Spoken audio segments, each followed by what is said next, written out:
Hello everyone. Welcome back to Guide Pro. If your friends cannot join you in Roblox games, or the join option is missing, you can fix this by changing your privacy and visibility settings. Open Roblox and tap on the bottom right corner to open the menu. Now tap on Privacy and Content Restrictions. Next, tap on Visibility and Private Servers. Here, tap on Visibility Settings. Make sure your online status is set to everyone, or choose connections, followers, or people you follow based on who you want to allow. Now enable Show Current Experience so others can see which game you are playing.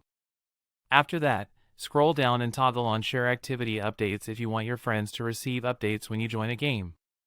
These settings allow other players to see your status and use the Join option to enter the same game. If Join is turned off, Roblox automatically hides your game activity, and friends cannot join you even if you are online. This is why many users think the Join feature is broken, when it is actually restricted by privacy settings. Always double-check these options if friends say they cannot join your server. You can change them anytime depending on your privacy preference.